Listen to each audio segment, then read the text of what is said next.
This is an interesting piece. The World Post, the partnership with the Huffington Post and the Bergen Institute, or however you say it, I don't know, Bergen. Robert Kuttner is a good guy, he's the co-editor of the American Prospect.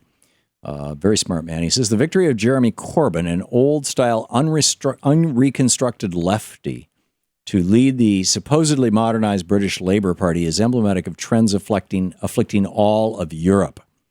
Corbyn represents the same upsurge among the young and the dispossessed as Bernie Sanders does in the United States. A feeling of the more progressive of the two parties is not just delivering, and a demand for new leadership that rejects failed centrism. There's an old story that whether it's apocryphal or not, whether it's just like kind of like those stories about the vanishing hitchhiker. That was a big one when I was a teenager, because everybody hitchhiked. And everybody knew somebody who had picked somebody up who was hitchhiking, and then, they were going along, and the person who was the hitchhiker said something profound that Jesus would say or something. And then suddenly they turn and look, and the guy has vanished, right? And everybody knew somebody who that had happened to, but nobody actually had it happen to them. So it was apocryphal is the word. It's probably not true, but maybe. There was a story that was very, very popular back in the 60s and 70s about, and it's been so long since I've told this story. It's probably been 2 decades since I've even discussed this. I don't remember the name of the island, but there was all this detail which made it seem very, very credible. And again, I think it's been debunked, but maybe not. That there were these 2 islands, and they both had monkey troops on them. Chimpanzees or whatever kind of monkeys they were. I guess in Japan they have a different kind of monkey. But anyhow, they had monkeys on these 2 islands. And on one of the islands, the monkeys, whether they figured it out themselves or they imitated a human, I don't remember, but the monkeys started rinsing their food off in the ocean before they ate it, which is a good thing. You're not chewing sand, right? And when or at least one monkey started this, and then after one monkey started it, a couple of monkeys started it, and then 3 or 4 monkeys started it, and then 20 or 30 monkeys started it, and then pretty soon the entire bunch of monkeys, they're all washing their food in the sand, right? You Google this, you can find it. And in fact, you'll probably find the debunking of it as well. But it's still a cool story. In fact, I'm going to drop into the chat room here and see what Sue has to say about it, because she'll probably figure it out. But in any case, what was the punchline to the story was that when a certain critical threshold of monkeys on Island 1 had started washing their food before they ate it, suddenly the monkeys on Island 2, which was so many miles away that there was no way they could see each other, they could communicate with each other, or they could get to each other, that the monkeys on Island 2 suddenly all started washing their food.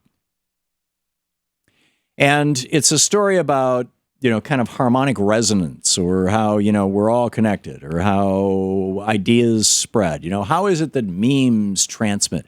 How is it that new ideas suddenly become infectious?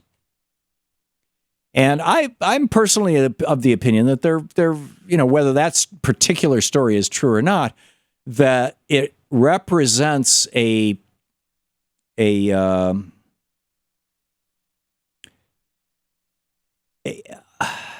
system is the wrong word. It represents the way that ideas go, not just from mind to mind, but from mind into something much larger than mind, a universal mind, or the ether, the something sphere, whatever, to others. Why is it that an entire country, for example, will go insane? Look at what happened in Germany in the 1930s, or what happened in Japan in the 30s. Why is it that an entire country will embrace, at one moment, economic hard right craziness, as happened in the United States in 1920 with the election of Warren Harding, and then 10 years later we'll say, okay, enough of that. We are going to completely change, and elect Franklin Roosevelt 12 years later in 1932. Now, obviously, the Great Depression had something to do with it, but it's like, how do these ideas spread? I don't know. I have this personal belief that the skeptics would ridicule, that at some very, very, very fundamental, deep level, that we're all connected. That the whole entangled minds theory, and a brilliant book, by the way, of that title, that documents hundreds of cases of this. Rupert Sheldrake writes about this stuff. You know, Sheldrake has a book, what was it, 4 experiments or 7 experiments that can change the world. And he had, again, I don't remember if this is apocryphal or not, but, you know, that everybody knows that when you get home, your dog is at the door waiting for you. And everybody just assumed that the dog is at the door waiting for you because it heard your car coming down the street. So this was back, 20, 30 years ago, and it was kind of primitive camera technology, but he put cameras in people's houses, and then they would leave and they'd go out to a dinner party or a cocktail party or visit some friends or a restaurant or whatever. And then they would come home, and the job of the camera, which had a timestamp on it, was to figure out when did the dog get up and go over and sit by the door and start waiting for the people. The assumption being that it would be when the dog heard the car coming down the street.